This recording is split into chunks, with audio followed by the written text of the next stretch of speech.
चलो बच्चे, स्क्रीन दिख रहा है आपको फोन?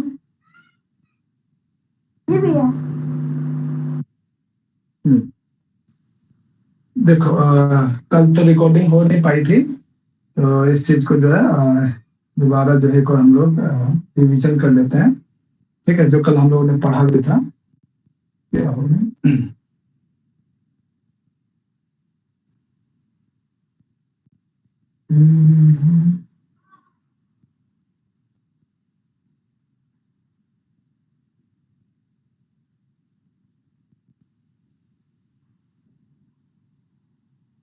देखो अच्छा, जो कल हम लोगों ने पढ़ा था उसको थोड़ा सा रिवाइज करते हुए चलते हैं।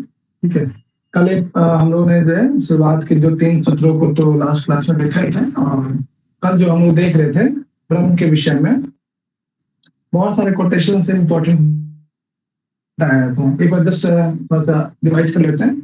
जैसे ये जो सूत्र है यहाँ पे जो सामने आप देख रहे हो, तत्व समन्वय, ये भी क्या है, ब्रह्म के विषय में ही कहता है। वो जो ब्रह्म है वो क्या है, तत्व। तत्व का मतलब वो ब्रह्म के विषय में कहा जा रहा है। वो जो ब्रह्म क्या है, समन्वय, समन्वय व्याप्त, यानी संपूर्ण संसार को जो एक समन्वित अवस्था में रखता है, अर्थात उसी से सारा जगत जो है व्याप्त है, या उसी संपूर्ण जगत का उपादान कारण कौन है, तो ब्रह्म है। तो इस सूत्र में कैसे प्रश्न पूछा जाएगा, तो तत्व शब्द किसके लिए प्रयोग किया गया वो ध्यान रखना।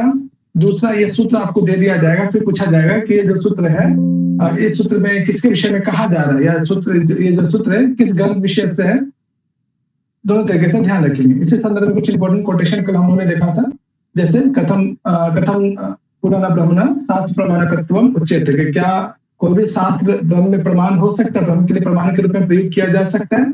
यदि है, अगर हाँ तो कैसे, इसके विषय में आगे वो वर्णन भी करते हैं। तो ये कोटेशन भी ध्यान रखिएगा आप लोग, ये कोटेशन जो है सूत्र से लिया गया। इसी सूत्र के संदर्भ में शंकराचार्य जो है ब्रह्म संबंधी कुछ विशेष टिप्पणी भी करते हैं। जैसे ब्रह्म क्या है, सर्वज्ञ है, सर्वशक्तिमान है, जगत का उत्पत्ति करता है, उनसे ही क्या ये संपूर्ण संसार स्थित है, और प्रलय अवस्था में सब इसी में विलीन हो जाते हैं। रिकॉर्डिंग में लगा दिया है एक लक्षण भी, हाँ रिकॉर्डिंग लगा दिया, इसलिए यहाँ पे सूत्र को हम लोग देख रहे हैं। ठीक है, और जिसकी जो हम वेदांत शाखा एवं अवगमित, वेदांत के शाखाओं से हम ये जानते हैं कि ब्रह्म क्या है, सर्वज्ञ है, सर्वशक्तिमान है, जगत की उत्पत्ति स्थिति और लय का कारण है।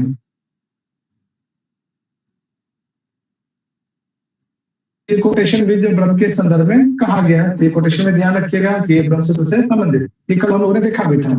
फिर हमने देखा था कि ब्रह्म और आत्मा के विषय में, ठीक है, ब्रह्म और आत्मा का एकत्व हो जाता है, अर्थात ब्रह्म का आत्मा से साक्षात्कार हो जाता है।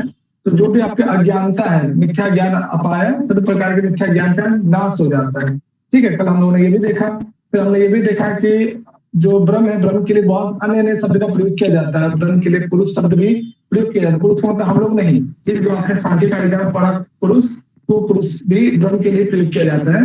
तो उस पुरुष को छोड़कर सभी जो विकारी पदार्थ है वो सभी क्या है, विनाशी है, अर्थात अनित्य है। यानी संसार के जितने भी भौतिक पदार्थ है वो सभी क्या है, नश्वर है। सिर्फ ब्रह्म को छोड़कर, पुरुष को छोड़कर, ठीक है, ब्रह्म का मतलब यहाँ पे पुरुष, ठीक है, ध्यान रखिएगा, जिसका निर्वचन आपने निरुक्त में भी देखा है। ठीक है, इसके बाद हमने देखा कि कैसे आपकी जो है अज्ञानता जो है शांत हो जाती है।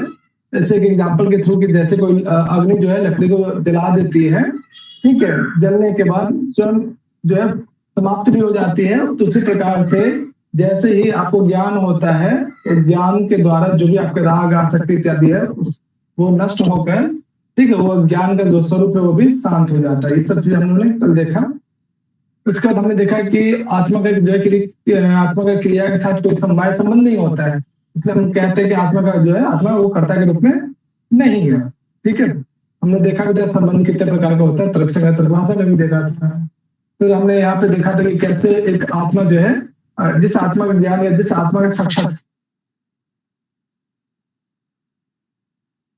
करना चाहते हैं, ठीक है, वो आत्मा परमात्मा बन जाती है। जैसे परमात्मा है, उस आत्मा का साक्षात्कार करने के पश्चात आपके राग द्वेष आसक्ति इत्यादि जो भी दोष है सभी समाप्त हो जाते हैं। क्या कह रहे हो, ब्रेक हो रही है, आवाज ब्रेक हो रही थी आपकी। हाँ, कुछ कह रहे हो,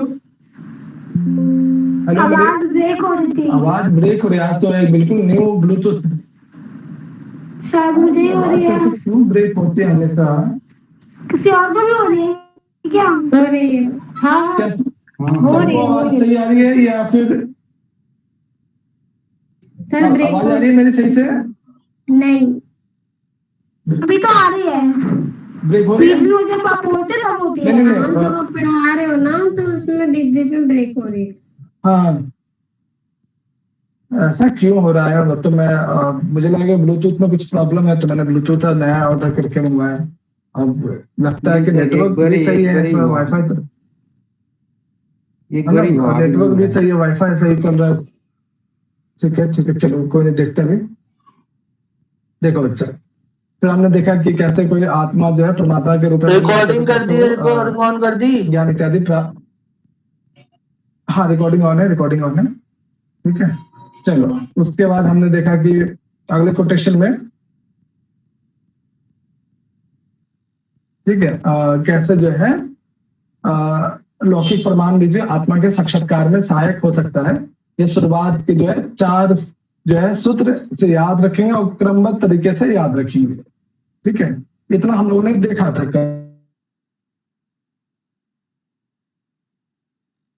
आज जो है हम लोग इसके बाद के जो कोटेशन है, यानी इसके बाद के सूत्र विशेष आते हैं 1.1.5।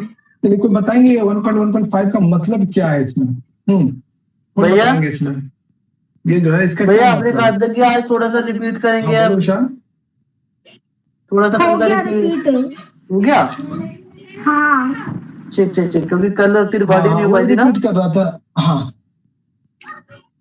हाँ कोई बात नहीं, बोलो इसके विषय में बताइए क्या है भैया, प्रथम अध्याय 1.1.5 का मतलब। के प्रथम पाठ का 5वां सूत्र। ठीक, वेरी गुड। ठीक है, तो ये भी ध्यान रखें। चलिए ये सूत्र डिंपल पढ़ो, क्या है सूत्र विशेष? ईक्षते ना शब्दम। चलो, अब है यहाँ पे आगे बहुत सारे विषय वस्तु भी आता है। ठीक है, तो इसमें ये कहा जा रहा है कि क्या प्रकृति को ब्रह्म माना जाए?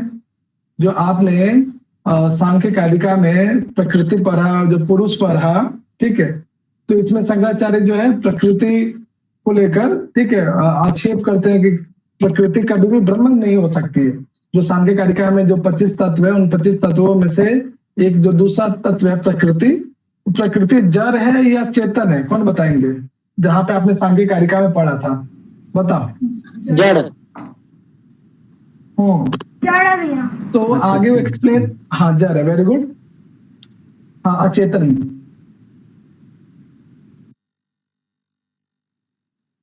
तो क्या कभी भी अचेतन पदार्थ जगत का कारण बन सकता है? बोलो, कभी भी नहीं भैया। अचेतन पदार्थ जगत का कारण बन सकता है? नहीं। है ना, वेरी गुड। तो इसी चीज को जो है, हाँ वेरी गुड, तो इसी चीज के लिए जो है आगे वो एक्सप्लेन करते हैं कि प्रकृति जो है कभी भी जगत का कारण नहीं हो सकता है, क्योंकि वो जो है जड़ युक्त है, और कोई भी जो है अचेतन जो है कभी भी जगत का कारण नहीं माना जा सकता है। जिसमें चेतना होगी वही जगत का कारण बनेगा। ठीक है, तो आगे वो प्रूव भी करते हैं कि ब्रह्म ही जगत का कारण क्यों है, प्रकृति क्यों नहीं है। ठीक है, तो इसी में से एक कोटेशन है यहाँ पे, ये जो आप देख रहे हैं, कहाँ गया पेन इसका? देखो अच्छा, तो ये सूत्र देखते हो, तो इस सूत्र में क्या क्या शब्द दिखाई दे रहा है आप लोग को? सूत्र विशेष में क्या क्या शब्द है इसमें? बोलो। बोलो, आत्मा। ये सूत्र विशेष में आपको क्या क्या शब्द? आत्मा नहीं, सूत्र देखो ना, सूत्र में ये जो सूत्र है इसमें जो लिखा गया है आत्मा तो नहीं है ना, सूत्र शब्द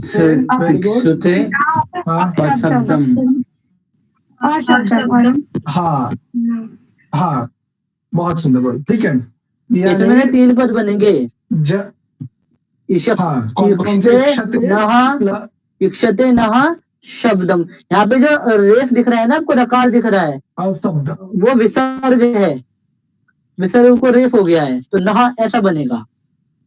ठीक है, वेरी गुड। ठीक ठीक, चलो वेरी गुड। चलो बच्चा, अब इसमें ये कह रहे हैं कि इक्षते, इक्षते का मतलब क्या होता है बच्चा? हाँ, इक्षते मतलब संकल्प तो करना। बताएंगे इक्षते है इच्छा क्या यानी कि होता है? इच्छा करना, इच्छा इक्ष करना, धातु है इसमें, इच्छा इच्छा करना, इच्छा करना। हाँ, हाँ, होना क्या कुछ विषय, हो, मतलब कुछ होने एक का मिनट, क्या कारण विशाल की जैसा, आवाज ब्रेक मतलब हो रही है या फिर सर हो आपकी रही है आवाज ना? ब्रेक हाँ हो रही ठीक है। है। चलो बच्चों देखो यहाँ पे बीच में बोलने से होता मेरी आवाज ब्रेक हो रही है, है। आवाज नहीं आप ब्रेक हो सबकी रही, बट वो ब्रेक हो रही है साथ आज बोलते भी। हैं ना, इसलिए समझ नहीं आता। सर वो नया नया है ना लीड, तो इस नाते परेशान हो रहा है वो। रुको रुको रुको, बाद में पुराने लेट पे ही आता हूँ यार। पता नहीं ये क्या हो गया। पहले तो नितिन सर नजर मैं पुराने उतारना लेट पे पड़ेगा। आता हूँ अपना सबसे नया। लो, अब बोलना बच्चे लोग, आप लोग आवाज आ रही है क्या? बिल्कुल आ रही है। जी सर। देखो इसमें कितना बढ़िया नया नया जो है ना, कंफ्यूज हो रहा है। चलो बच्चे यहाँ पे देखो, हाँ इसमें कितना प्यारी आवाज आ रही है सबकी। देखो इसमें 3 शब्द है, इक्षते प्लस न प्लस अशब्दम, ठीक है। क्या है इसमें आगे उससे पहले विषय वस्तु आ जाता है ब्रह्म और प्रकृति को लेकर, बहुत एक्सप्लेन करते हैं ब्रह्म और प्रकृति के बीच में जो प्रकृति जगत का कारण क्यों नहीं हो सकता है। तो इसमें एक रीजन देते हैं कि प्रकृति जो है कभी भी जो है जगत का कारण नहीं बन सकता है, क्योंकि इक्षत को इच्छा करना, ठीक है, इक्ष धातु इच्छा करना, संकल्प करना, ठीक है। तो कभी भी जड़ पदार्थ जो है कभी भी इच्छा नहीं कर सकती है। जो अचेतन है क्या वो कभी भी किसी चीज के लिए इच्छा करेगा? ठीक है, प्रयत्न कभी कर सकता है, जो आपने पढ़ा भी होगा तर्क भाषा में। तो इसलिए नहीं। इक्षते ये जो शब्द है, इक्षते जो शब्द है वो जड़ प्रकृति यानी जो प्रधान है, जो आपने सांख्य कारिका में भी पढ़ा, वो कभी भी संकल्प नहीं कर सकता है, किसी भी चीज को उत्पन्न नहीं कर सकता। क्यों? क्योंकि जो प्रकृति है वो जड़ है, क्योंकि आपने सांख्य कारिका में भी पढ़ा। तो उसका खंडन करते हैं कि कभी भी जो है प्रकृति जो है जगत का कारण नहीं बन सकता, क्योंकि वो क्या है, न अशब्दम, वो क्या है, शब्द प्रमाण रहित है, यानी उसका जो है कोई प्रमाण ऐसा कहीं हमें मिलता नहीं है कि प्रकृति ही जो है जगत का कारण है, ठीक है।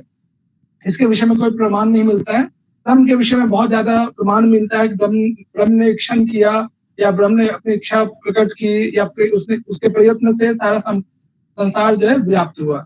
अब इसमें जो प्रश्न पूछा जाएगा आप लोग से, या क्वेश्चन जो बन सकता है, एक तो ये ध्यान रखना कि कोटेशन आपको दे दिया जाए या सूत्र दे दिया जाए, ये वाला सूत्र, एक एक शब्द का सूत्र आएगा आने वाले टाइम में, ठीक है। ये सूत्र देके आपसे पूछा जाए कि ये जो सूत्र है किस ग्रंथ विशेष से है, या फिर सीरीजबद्ध या क्रमबद्ध तरीके से पूछा जाए कि 4 या 5 सूत्रों को दे दें, आपको कहा जाए कि इसे क्रमबद्ध तरीके से सजाएं, ठीक है। जो आज का जो पैटर्न है ये पूछा भी जा रहा है, ठीक है। तो ये चीजें क्लियर हुआ, ये सूत्र विशेष, कोई समस्या इसमें किसी को भी? बोलो बच्चा। कोई समस्या? इक्षते न शब्दम, यानी जड़ प्रकृति जो है शब्द रहित है, शब्द प्रमाण रहित है, इसलिए उसमें इक्षण की शक्ति नहीं है। इक्षण यानी इच्छा की जो शक्ति है सिर्फ और सिर्फ ब्रह्म में। क्यों ब्रह्म क्यों है? ब्रह्म चेतन युक्त पदार्थ है, ठीक है, लेकिन जो प्रकृति वो अचेतन है, जड़ रहित है, इसलिए उसमें इक्षण की शक्ति नहीं है। इसलिए जगत का जो कारण है वो सिर्फ और सिर्फ ब्रह्म हो सकता है, प्रकृति नहीं। बताओ इस सूत्र को समझने में कोई समस्या आप लोग को? बोलो बच्चा। नहीं भैया। नहीं सर। क्लियर? चलो अभी तक हम लोगों ने 5 सूत्र पढ़ा, ठीक है। इन 5 सूत्रों को कौन सुनाना चाहेंगे, वो भी क्रम के अनुसार? बोलो बच्चा, आप लोगों में से कौन 5 मैं भी सुना सकता हूँ सर। मैं भी सुना सकता हूँ। मैं भी सर। चलो छपीकुल सर। आप सुनाओ। चलो बहुत बढ़िया, छपीकुल सुनाओ। सुनाओ छपीकुल। 5 सूत्र हैं जो क्रमबद्ध तरीके से ब्रह्म सूत्र का, जो अभी तक हम लोगों ने पढ़ा भी है, बताओ वो 5 सूत्र कौन कौन सा है? सर मैं पहले तो नहीं देखा, लेकिन मैं लिखा तो तथा तो ब्रह्म जिज्ञासा जन्मदस्य शास्त्र जनित और तंतु समन्वयत और अभी का जो है मतलब इक्षते अशब्दम न इक्षते याना अशब्दम जो है। बहुत बढ़िया। चलो कोई और सुनाएंगे, बहुत बढ़िया। छबिकुल, छबिकुल मैं सुना सकता कोई हूँ। और? मैं विशाल सुना सकते हैं, और कोई और बच्चा? मैं भी भैया। मतलब 5 सुकून। चलो डिम्पल भी है, बाकी बच्चे? मैं भी हूँ दीपिका, सर, ईला, मैं भी प्रभात हूँ। भी है। जी ओके, सर। सुजाता याद है सूत्र विशेष पांचों? जी सुजाता सुनाओगे कुछ? सुजाता। पहले का 2 याद है सर मुझे। अच्छा सुनाओ। अथा तो ब्रह्म जिज्ञासा और जन्म यतः। ठीक है, वेरी गुड। मधु, सूत्र जी सर। विशेष सुनाओगे? सर जितना भी मुझे आपने देखा हो, तो क्रमबद्ध तरीके से एक दो भी सूत्र याद हो, एक दो भी चलेगा आपके लिए, क्योंकि अभी आप अर्थात धर्म जिज्ञासा और ये इशेते ना सद। Very good. ठीक है, चलो ईला सुना दो पांचों सूत्र। धातो ब्रह्म जिज्ञासा जन्माद्यस्य यथा शास्त्रोनि नित्यत्वा तत्तु समन्वयवाद ईस्ते न आश्रितम्। बहुत बढ़िया। चलो ईला, अगला जो सूत्र है 6ठा नंबर, उसको पढ़ो। वो हट नहीं हटेगा नहीं, हाँ करो, पढ़ो। मोह चेत न आत्म शब्दात्। हाँ देखो, अब कह रहे हैं कि यहाँ पे कि यदि हम प्रकृति को ये कह दे कि नहीं ठीक है, प्रकृति ने कौन रूप में प्रयत्न किया होगा या इच्छा किया होगा, तो ऐसा बिल्कुल भी नहीं। प्रमुख रूप से तो करता ही भी नहीं है, क्योंकि जड़ पदार्थ ना ही गौण रूप से न ही जो है मुख्य रूप से कभी भी जो है जगत का कारण नहीं बन सकता है। क्यों? क्योंकि प्रकृति क्या है? जड़ पदार्थ है। ठीक है, चलो इस सूत्र में कितने शब्द आप लोगों को दिखाई दे रहा है? भाई मैं पदच्छेद करूं, हाँ करो विशाल। क्योंकि इसमें थोड़ा ना व्याकरण टिप्पणी भी बतानी पड़ेगी। मैं सूत्र हाँ, पदच्छेद करता हूँ। हाँ, करो। इसमें है 3 नहीं है, गौण, गौण, गौणा, गौणा, गौणा, शकार को ये जो श दिख रहा है ना, ये विसर्ग है यहाँ पे। गौणा, चेद, आत्म शब्दात। ये जो चेत में आपको चेद चेन दिख रहा है ना, यहाँ पे ना सूत्र लग गया है यरो अनुनासिक है, अनुनासिको वाह। ये सूत्र क्या करता है? अनुनासिक कर देता है। डकार को यहाँ पे अनुनासिक वर्ण हुआ है नकार, तो ये चेन ऐसा बन गया है। ठीक है, तो गौण, गौण, गौण, चेद, आत्म शब्दात, ये इसका पदच्छेद होगा। बहुत सुंदर। तो इसमें कितने पद दिख रहे हैं आप लोग को? टोटल कितने पद हैं इसमें? अलग अलग करेंगे, संधिविच्छेद करेंगे, कितने पद दिख रहे हैं आपको? बोलो बच्चा।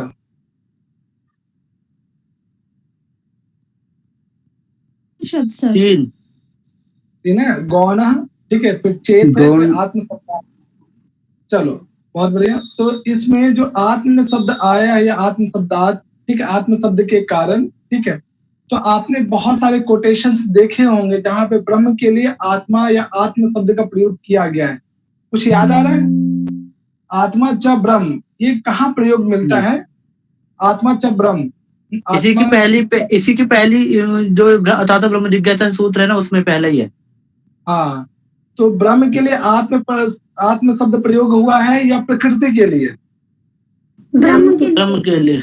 ब्रह्म के लिए। हाँ, तो ये कहते हैं कि गौणस्थ, ठीक है, गौणा चेत आत्म शब्दात, कि गौण रूप से भी हम प्रकृति को जगत के कारण नहीं मान सकते हैं। ठीक है, इसी चीज को यहाँ पे वर्णन है कि गौणा चेत न आत्म शब्दात। आत्म शब्द जो है प्रकृति के लिए नहीं प्रयोग हुआ है, ये किसके लिए प्रयोग हुआ? ब्रह्म के लिए हुआ है। इसलिए हम कह सकते हैं कि गौण रूप से भी हम प्रकृति को जो है ये जगत के कारण नहीं मान सकते। क्यों? क्योंकि आत्म शब्द जो है किसके लिए प्रयोग हुआ है? बताओ। ब्रह्म के लिए। भैया यहाँ कुछ मैं ऐड करना चाहूंगा। बिल्कुल बिल्कुल करो। ये आत्मा जो शब्द है ना, वो अध सातत्य गमने धातु से बना है। ठीक है, तो आत्मा शब्द जो है, आत्मा का जो प्रयोग होता है वो गतिवान पदार्थों के लिए होता है। दो यानी कि जो गतिवान पदार्थ जो गति करते हैं उनके लिए होता है। तो जीवात्मा और ईश्वर दोनों ही जो है गतिमान है, गति करते हैं, इसलिए उनको आत्मा कहा जाता है। प्रकृति गतिमान नहीं है, वो गति नहीं करती है। इसलिए उसके लिए आत्मा शब्द का प्रयोग नहीं होता। बहुत सुंदर। तो अभी तक हम लोगों ने 6 सूत्र देखा। 6 सूत्र याद हो गया शुरू से लेकर? बोलो। हाँ, किसको 6 सूत्र लगातार याद हो चुके हैं? मुझे यहाँ से चलो, विशाल को और किसी को 6 सूत्र याद हुए लगातार? मैं सुना दूंगी भैया, हो जाएंगे। याद हो गया ना? चलो, जैसे ही खत्म होता है वैसे ही सुनूंगा मैं आप सभी से। चलो, छठा सूत्र में कोई समस्या? किसी को भी जो छठा सूत्र जो अभी हम लोगों ने पढ़ा है, इसमें कोई इसमें समस्या भैया, किसी को भी? इसका मतलब सार एक बार मतलब क्योंकि वो आत्मा शब्द करके मतलब एक बार इसका बता दीजिए कि आत्म शब्द किसके लिए प्रयोग किया जाता है? ब्रह्म के लिए। वो प्रकृति के लिए कभी भी प्रयोग नहीं होता है। ठीक है? तो हम इसलिए कहते हैं कि गौणः चेत न, यानी गौण रूप से भी हम प्रकृति को जगत का कारण नहीं मानेंगे। क्यों? क्योंकि आत्म जो शब्द है वो प्रकृति के लिए प्रयोग कभी नहीं हुआ है। कहीं भी आपको आत्म शब्द जो है प्रकृति के लिए प्रयोग नहीं मिलेगा। वो कहीं ना हमेशा आपको ब्रह्म के लिए प्राप्त होगा। ठीक है? आपने आत्मा च ब्रह्म, आत्म च ब्रह्म, आपको क्या कठोपनिषद में कितना आपने शब्द पढ़ा है? वहां पे आत्म शब्द या आत्मा शब्द आपने देखा है? एक कोटेशन में शब्द आए हैं, सर्वभूत अंतरात्मा। हाँ, ठीक है। तो ब्रह्म के लिए ही आत्मा पद का प्रयोग आपने देखा है, प्रकृति के लिए कभी नहीं। इसलिए हम कभी भी नहीं कहेंगे गौण रूप से भी कि प्रकृति जो है जगत का कारण, ऐसा हो कभी संभव ही नहीं। ठीक है? ये इस सूत्र में इसका भाव है। अगले सूत्र में देखेंगे तो ये बताइए, मोक्ष हमें किसके माध्यम से मिलता है? मोक्ष या मुक्ति जो है किसमें हमें प्रकृति के माध्यम से होता है, ब्रह्म के माध्यम से होता है? ये बताओ। साधना उपासना इन सब के माध्यम से नहीं, किसमें विलीन होती है हमारी जो अंतरात्मा है? ठीक है, प्रकृति में पंचमहाभूत में विलीन हो जाती है। नहीं आप बात प्रकृति में होती है।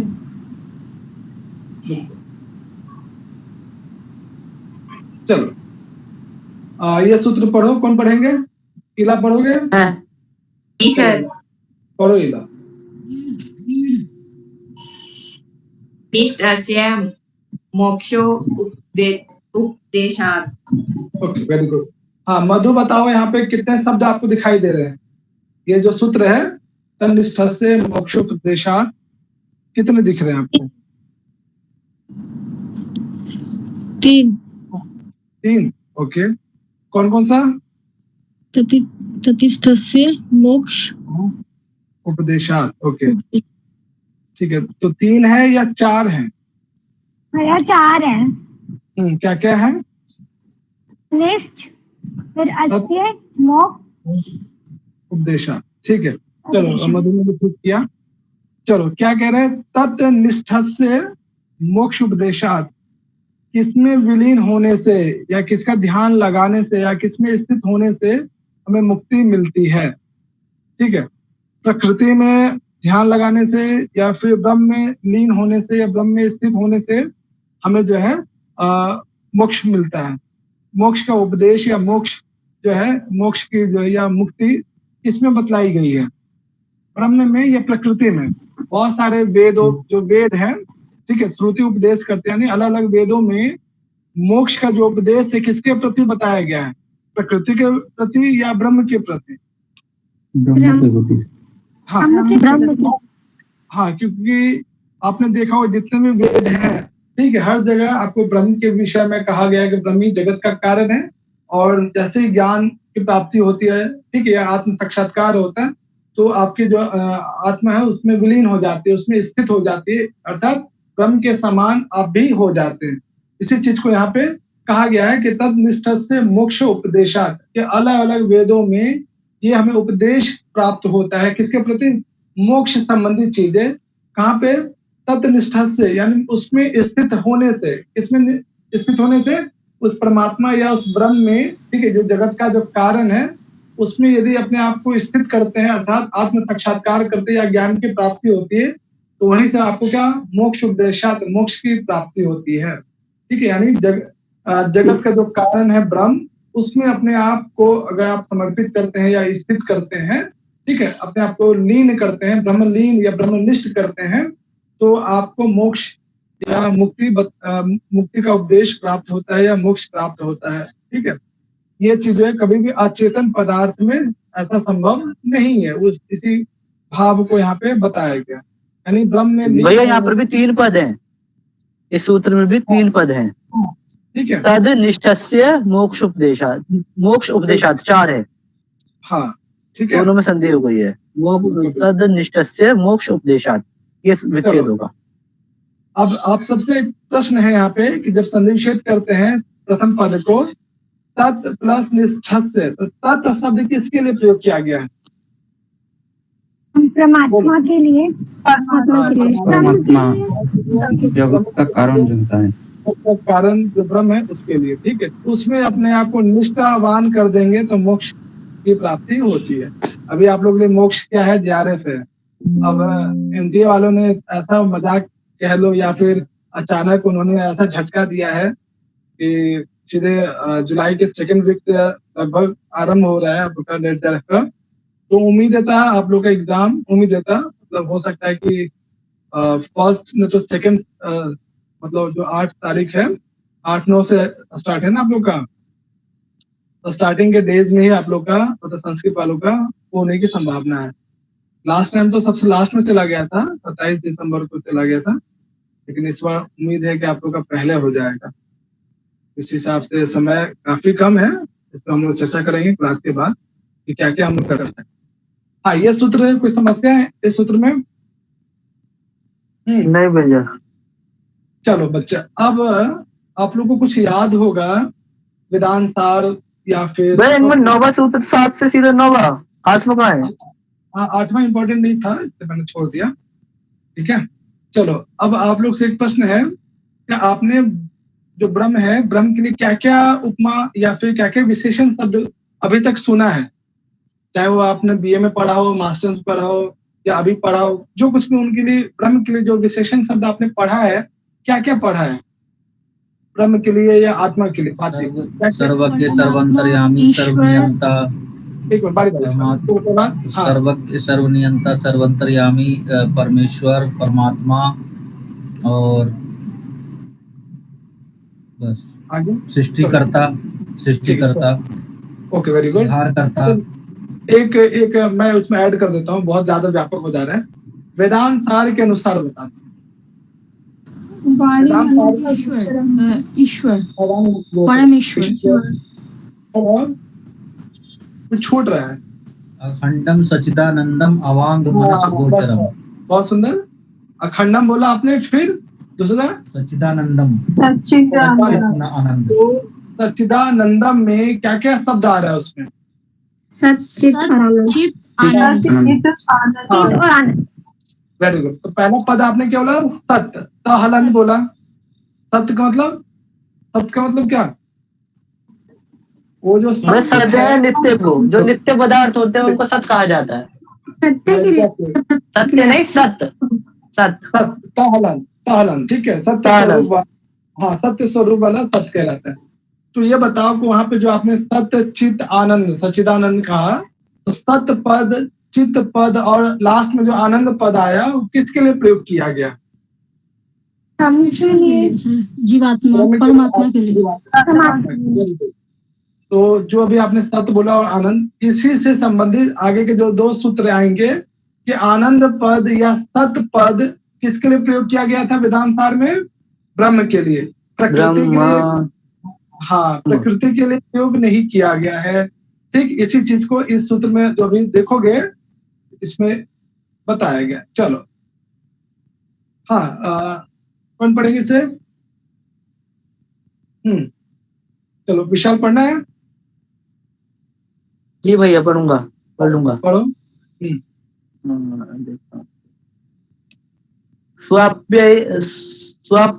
स्वाप्ययातः।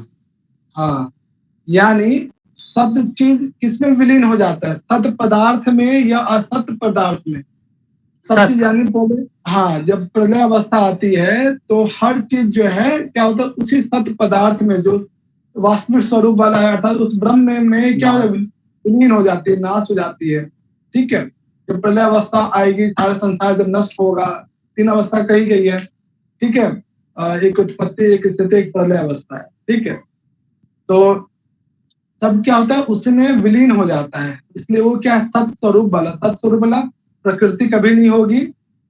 कौन होगा? ब्रह्म होगा, ठीक है। तो यहाँ पे अलग अलग एग्जाम्पल के थ्रू या अलग अलग कोटेशन के थ्रू यहाँ पे ब्रह्म को ही जगत का कारण माना गया है, प्रकृति को नहीं माना गया है। एग्जाम्पल रीजन वही देते हैं कि प्रकृति जड़ है, ब्रह्म चेतन युक्त है, ठीक है। तो उसी में ये सूत्र भी 9th नंबर का जो है सूत्र ये प्रयोग किया गया।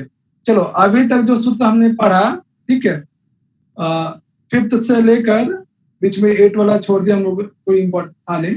हाँ, यहाँ तक सूत्रों में किसी को कोई समस्या, कोई पद विशेष को लेकर या अन्य कोई ऐसा कुछ, या क्लियर है, याद हुआ सूत्र विशेष? हाँ, इसके बाद की जो विषय वस्तु बहुत ही सिंपल सूत्र विशेष है, कुछ ज्यादा इसमें मेहनत नहीं लगेगा, 2 क्लास में ये ब्रह्म सूत्र आप लोगों को क्लियर हो जाए। चलिए, ये जो सूत्र अभी आपने पढ़ा, अब अभी से लेकर 9th नंबर तक कौन सुनाएंगे? बता बच्चा। मुझे लगता है चतुसूत्री तो सबको याद हो गया, शुरुआत के 4 सूत्र। बोलो बच्चा। चतुसूत्री किसे किसे याद हुआ? भैया मुझे चतुसूत्र याद है, मुझे 5 सूत्र तो याद है, छठा, सातवां और नौवे में थोड़ी कंफ्यूजन है। चलो, आज जो अभी तक हम लोगों ने पढ़ा, छठा, सातवां और 9th नंबर किसे किसे याद हो गया वो सुनाइए। छठा, सातवां, 9th, 9वां, 8वां तो नहीं पढ़ना था। हाँ बोलो, पवन बताओगे?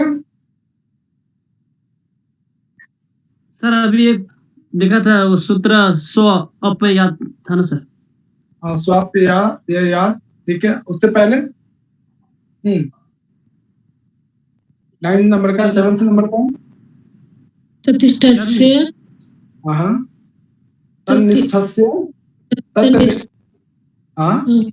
मोक्षो उपदेशात्। बहुत सुंदर मधु, बहुत सुंदर। हाँ, उससे पहले जो मधु ने बोला, उससे पहले और कौन सा सूत्र था?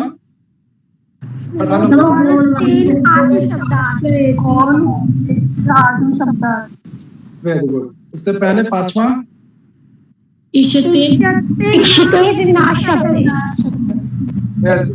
बहुत अच्छे, ठीक है।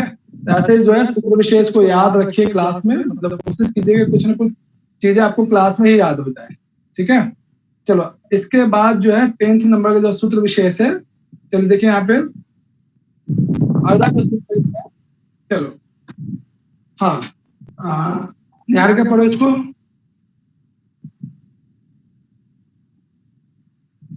गति सामान्य। हाँ, जितने भी उपनिषद हैं या कोई वेद इत्यादि हैं, उसमें किसकी चर्चा की गई है? जगत का कारण किससे बताएगा? किसकी गति सबसे ज्यादा है? गति का मतलब किसका वर्णन सबसे ज्यादा एक समान रूप से हमें मिलता है? बताओ। ब्रह्म का।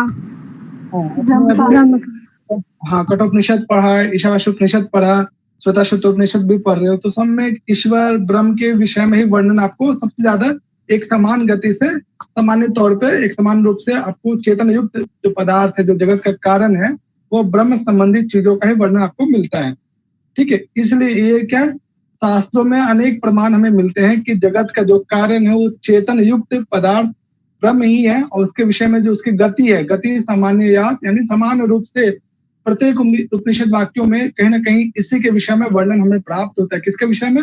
ब्रह्म के संदर्भ में हमें प्राप्त होता है। जड़ रूपी प्रकृति के विषय में समान रूप से हर जगह वर्णन नहीं है।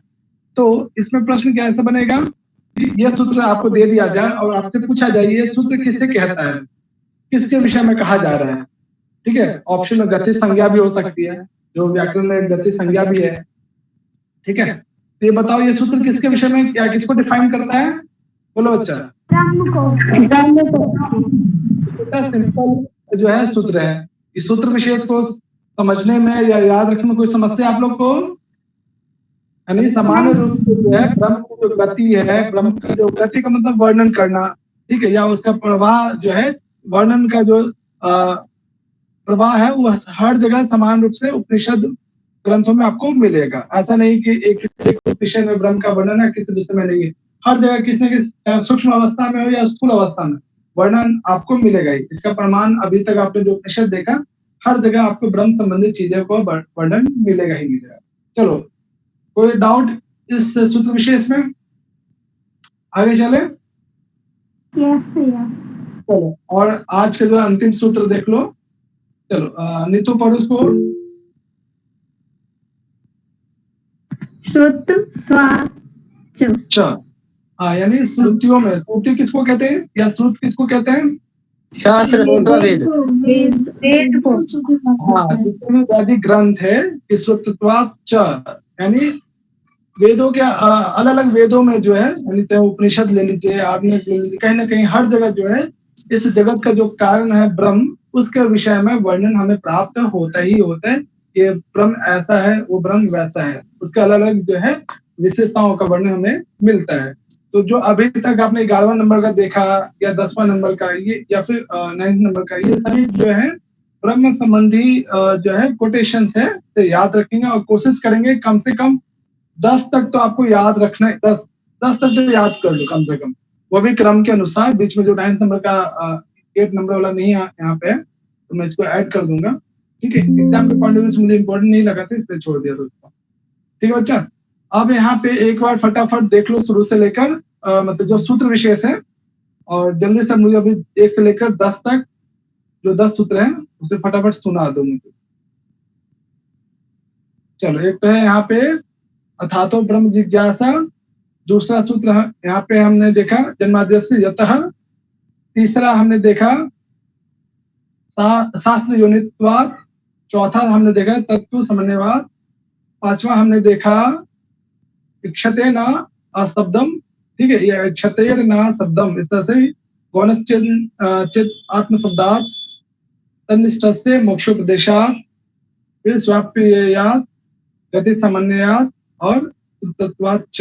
ये 11 जो सूत्र हैं, बीच का जो 8वां नहीं है। ठीक है, चलो, किसको याद हुआ क्रम से? जितना भी याद हो, चाहे 4 हो, 2 हो, 1 हो, कोई दिक्कत नहीं। भैया मुझे 6 याद है? भैया मुझे हो गया 6 याद हो चुके हैं।